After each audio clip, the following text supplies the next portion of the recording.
Good morning students. आज के इस वीडियो में आप सभी का स्वागत है। और जैसा कि मैंने आपको पिछले वीडियो में कहा था कि मैं इस वीडियो में आपको इनऑर्गेनिक केमिस्ट्री से पूछे जाने वाले क्वेश्चंस, यूँ कहिए कि गेस क्वेश्चन के बारे में बताऊंगा। नमस्कार सभी को। फर्स्ट टर्मिनल एग्जामिनेशन जो शेड्यूल किया गया है दिसंबर महीने में, और मुझे लगता है कि दिसंबर महीने के लास्ट वीक में या जनवरी के फर्स्ट वीक में ये कंडक्ट कराया जाएगा जैक के द्वारा। अभी बहुत सारी परेशानियां हैं, शायद परीक्षा की तैयारी पूरी नहीं की गई है, इसलिए हो सकता है कि जैक के द्वारा एग्जामिनेशन को रीशेड्यूल किया जाए जनवरी महीने में, जो कि पहले से शेड्यूल्ड है फिर दिसंबर महीने में। तो हो सकता है कि दिसंबर के लास्ट वीक या जनवरी के फर्स्ट वीक तक ये एग्जामिनेशन कंडक्ट कराया जा सके। तो इस एग्जामिनेशन में फर्स्ट टर्मिनल एग्जामिनेशन में केमिस्ट्री से जो क्वेश्चन पूछे जाने हैं वो फिजिकल, ऑर्गेनिक और इनऑर्गेनिक से।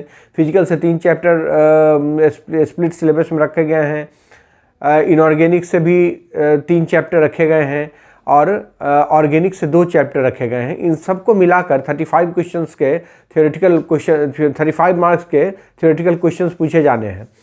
तो मैंने पिछले वीडियो में आपको एनालाइज करके दिखाया था, एक समीक्षा किया था हम लोगों ने इनऑर्गेनिक केमिस्ट्री से जो सवाल पूछे गए हैं उस पर।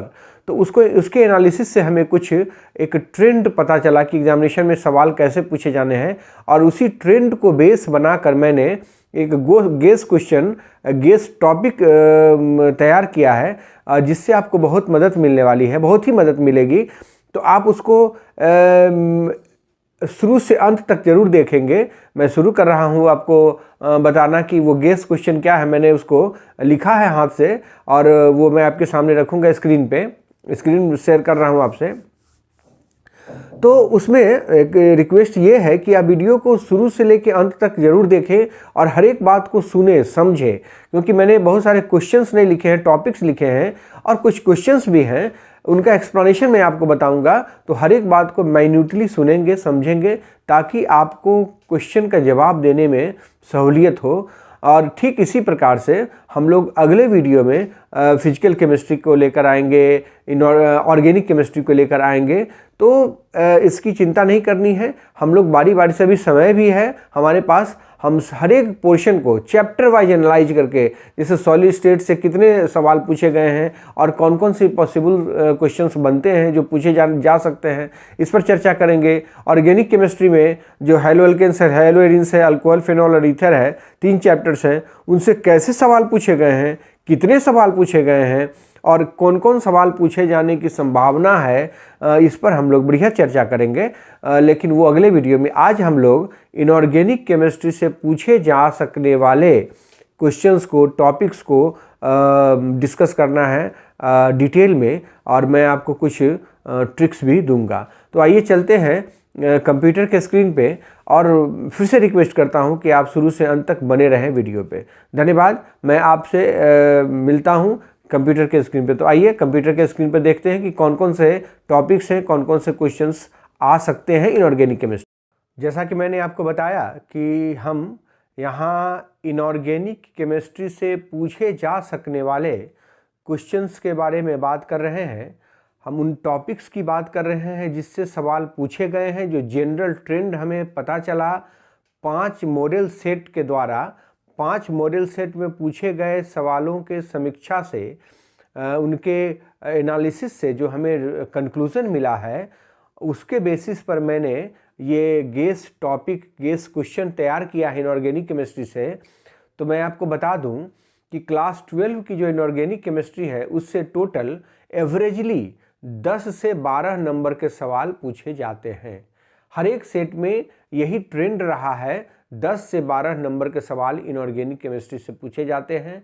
और उसमें चैप्टर्स 3 है, स्प्लिट सिलेबस जो आया उसमें 3 चैप्टर्स को रखा गया है। General principles and process of isolation of elements, इससे 3 से 4 नंबर के सवाल पूछे जाते हैं, पूछे गए हैं 5 मॉडल सेट में। पी ब्लॉक एलिमेंट्स में केवल ग्रुप 15 को इस बार रखा गया है, इससे 4 से 5 नंबर के सवाल पूछे जाते हैं। D and F block elements, इससे 4 से 5 नंबर के सवाल पूछे जाते हैं। और एवरेजली 10 से 12 नंबर, 12 नंबर मान लीजिए ना कि टोटल क्वेश्चंस जो होंगे इनऑर्गेनिक केमिस्ट्री से वो टोटल 12 मार्क्स के होंगे। क्वेश्चंस या टॉपिक जो है उसको मैंने चैप्टर वाइज गेस किया है। जैसे पहला चैप्टर है general principles and process of isolation of elements, जो मेटलर्जी जिसको मेटलर्जी के नाम से जानते हैं आप। तो उससे जो सवाल है मैंने वो टॉपिक लिखा है कि किन किन टॉपिक से सवाल पूछे जा सकते हैं। वे ओर ऑफ मेटल्स, जैसे मेटल्स पाए जाते हैं मिनरल्स एंड ओर्स के फॉर्म में, तो ओर्स से हम आसानी पूर्वक मेटल का निष्कर्षण कर सकते हैं। तो उसमें जो मेटल्स के ओर पढ़ने हैं आपको, zinc, iron, copper, lead, silver and aluminium, इनके ओर्स एकदम से याद कर लीजिए। कम से कम 2-2 ओर्स आप याद कर लीजिए। मैंने कुछ का नाम यहाँ लिख भी दिया है। यह है जिंक ब्लेंड, यह है कैलामाइन, यह है zincite, hematite, magnetite, copper glance, copper pyrite, galena, silver bromide, alumina, ये बॉक्साइट है, बॉक्साइट। ये आप कुछ कुछ ओर्स का नाम याद कर लीजिए। निश्चित रूप से एक सवाल इससे रहेगा ही कि फलाना, ये कोई नाम दे देगा, ये किसका ओर है, तो आपको मेटल का नाम पता होना चाहिए। उसके बाद मेटलर्जिकल प्रोसेस जो होते हैं, मेथड जो होते हैं, जिससे जो प्रोसेस जो होते हैं जिससे मेटल का एक्सट्रैक्शन करते हैं, उससे सवाल पूछे जा सकते हैं।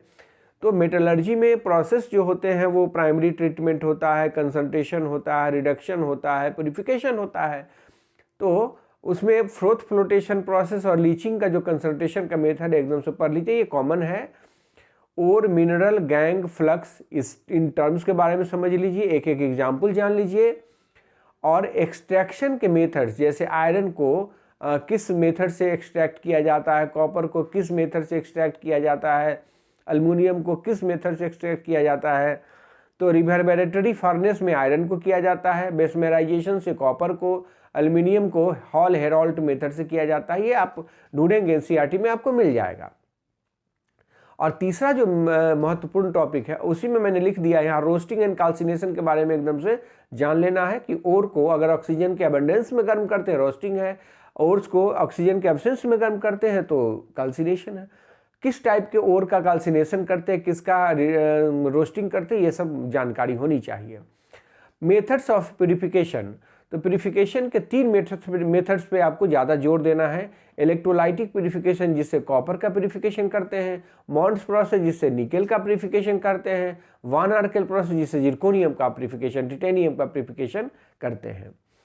अच्छा, हॉल हेराल्ट प्रोसेस में एक सवाल आता है रीजनिंग कि क्रायोलाइट उसमें मिलाते हैं क्यों, तो उससे 2 फायदे होते हैं। एक तो अलुमिना जो है वो बैड कंडक्टर होता है, तो वो डालते ही वो कंडक्टर हो जाता है। दूसरा कि एल्यूमिना का मेल्टिंग पॉइंट 2123 बहुत ज़्यादा होता है, उसका मोल्टेन बनाना मुश्किल है। तो जैसे ही आप क्रायोलाइट डालते हैं उसका मेल्टिंग पॉइंट घट जाता है, 1173 केल्विन हो जाता है। तो इसके 2 फायदे होते हैं क्रायोलाइट मिलाने के। तो आप एक रीजनिंग टाइप का ये सवाल याद रख लीजिए। अब दूसरा चैप्टर है P block elements. P block elements तो बहुत बड़ा चैप्टर है, लेकिन इसमें से स्प्लिट करके केवल ग्रुप 15 ही रखा गया इस टर्मिनल एग्जामिनेशन के लिए। तो देखिए उसमें ग्रुप 15 में नाइट्रोजन, फास्फोरस मेनली पढ़ने हैं। एलिमेंट्स तो होते हैं nitrogen, phosphorus, arsenic, antimony and bismuth, ये 5 मेंबर्स हैं उस ग्रुप के। और उन सब के बारे में नहीं पढ़ना है हम लोग को, नाइट्रोजन एंड फास्फोरस के बारे में मेनली पढ़ना है। तो नाइट्रोजन का अकरेंस जो है वो Indian saltpetre, Chile saltpetre के फॉर्म में होता है, नाइट्रोजन के रूप में एटमॉस्फेयर में पाया जाता है। फास्फोरस जो है वो एवेटाइट फैमिली के रूप में, मतलब कैल्शियम फॉस्फेट के रूप में पाया जाता है। एनोमेलस बिहेवियर नाइट्रोजन में, नाइट्रोजन जो है वो डायटोमिक गैस है, नाइट्रोजन जो है मोस्ट अबंडेंट गैस है एटमॉस्फेयर का। नाइट्रोजन जो है वो एलोट्रोपी शो नहीं करता है, नाइट्रोजन बहुत इनर्ट होता है, नाइट्रोजन खाने के पैकेट को पैक करने में उसमें भरा जाता है, नाइट्रोजन बल्ब में भरा जाता है, वगैरह वगैरह बहुत सारे सवाल पूछे जाएंगे। तो उसका जवाब होता है पी पाई बॉन्डिंग, मिला जुला कर हम लोग उसका जवाब मानते हैं पी पाई बॉन्डिंग। नाइट्रोजन के एनोमेलस बिहेवियर में कि ये पेंटावैलेंसी शो नहीं करता है, उसी से रिलेटेड है कि NCl3 नोन है but NCl5 is not, R3p double bond is known but R3n double bond is not. तो उसका कारण होता है एब्सेंस ऑफ डी ऑर्बिटल।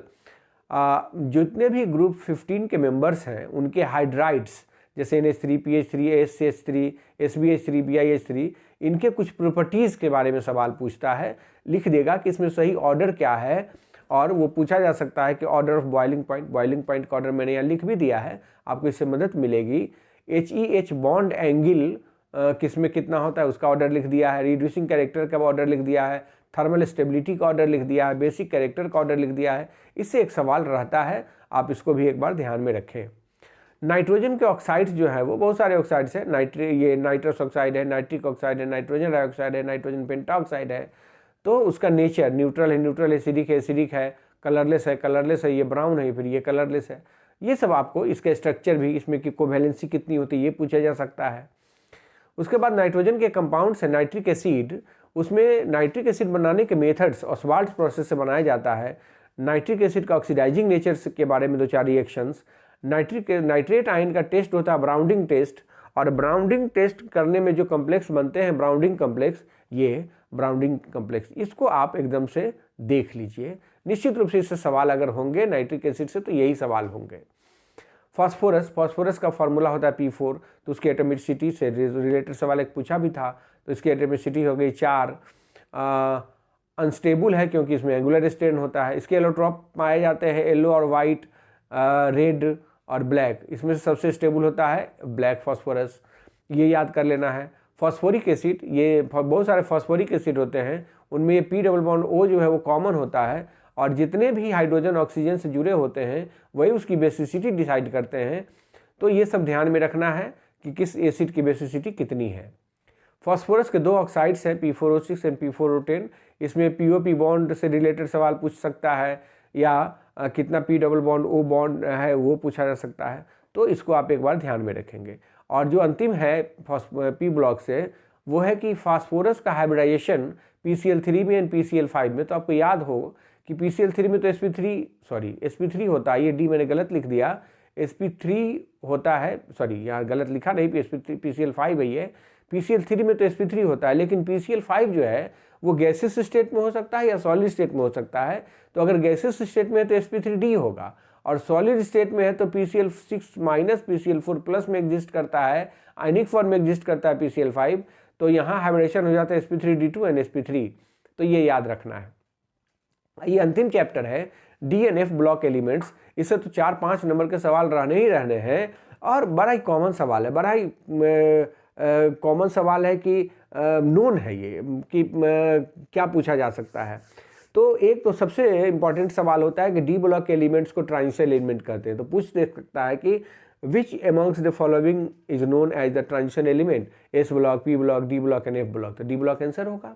फिर उसके बाद कहता है कि एक ट्रांजिशन एलिमेंट कौन हो सकता है, पूछेगा कि which one is the transition element, या what are the characteristic of transition element, which one is the most important condition for an element to be a transition element.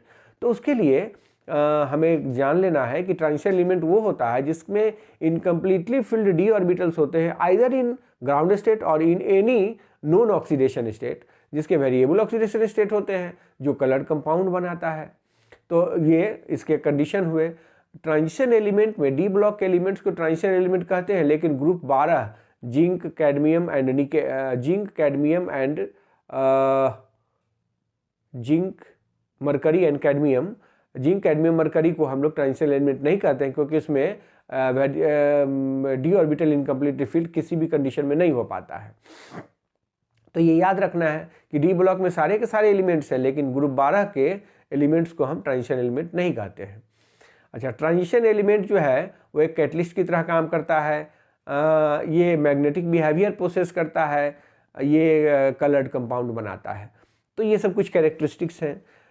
Colour ion हमेशा पूछा है कि इनमें से कौन जो है वो कलर्ड होंगे, तो उसके लिए कंडीशन है कि जिसमें अनपेयर्ड इलेक्ट्रॉन होंगे वो कलर्ड होंगे। तो आपको पता कर लेना है उसका कन्फिग्रेशन लिख कर किस में कलर अनपेयर्ड इलेक्ट्रॉन है वो कलर्ड होगा। वही रीजन ऑफ कलर बता दिया। और उसमें मैग्नेटिक मोमेंट, मैग्नेटिक बिहेवियर के बारे में पूछता है कि which one is the paramagnetic, which one is the diamagnetic. तो उसके लिए स्पिन ओनली मैग्नेटिक मोमेंट जिसका 0 होगा वो डायमैग्नेटिक होगा, और जिसका 0 नहीं होगा वो पैरामैग्नेटिक होगा। तो इसका फॉर्मूला मैंने लिखा है n×n+2 under root Bohr magneton, जिसमें n जो है वो नंबर ऑफ अनपेयर्ड इलेक्ट्रॉन है। तो अगर μs का वैल्यू हो गया नन जीरो तो वो होगा पैरामैग्नेटिक, अगर 0 तो डायमैग्नेटिक। तो इस तरह से मैंने एक कोशिश किया है कि आपके लिए गेस टॉपिक आपके सामने रखूं, इसी से गेस क्वेश्चन इसको कह सकते हैं आप। तो इस तरह से अगर आप पढ़ते हैं तो निश्चित रूप से इनऑर्गेनिक से एक भी सवाल नहीं छूटेगा, और समय अभी बहुत है। अगर ये आप चाहें तो एक दिन में कंप्लीट कर सकते हैं ये सारे के सारे टॉपिक्स, और अपना मार्क्स सुधार सकते हैं परीक्षा में। चलिए अगले वीडियो में आपसे मुलाकात होगी, जहां हम फिजिकल केमिस्ट्री पर एनालिसिस करेंगे और ये बताएंगे कि किस चैप्टर से कितने सवाल पूछे गए, कौन कौन से सवाल पूछे गए, और आने वाले परीक्षा में कौन कौन से सवाल पूछे जाने की संभावना है, जैसे कि इनऑर्गेनिक केमिस्ट्री में मैंने आपको बताया, डिस्कस किया है। तो अगले वीडियो में आपसे मुलाकात होगी। और हाँ, एक बात कह दूं कि अगर आप मेरे नए व्यूवर हैं, तुरंत आप मैं इसको ज्वाइन कर रहे हैं, तो मेरे चैनल को सब्सक्राइब कर ले और बेल आइकन को प्रेस कर ले, ताकि आपको नोटिफिकेशन बहुत सही समय पे मिल जाए। और अगर ये वीडियो अच्छा लगता है तो लाइक देना ना भूलें। लाइक बहुत कम आता है, व्यूज़ तो ठीक ठाक रहते हैं, लेकिन लाइक बहुत कम आता है। और हाँ, अपने दोस्तों से शेयर ज़रूर करें। चलिए मुलाकात होगी अगले वीडियो में। धन्यवाद।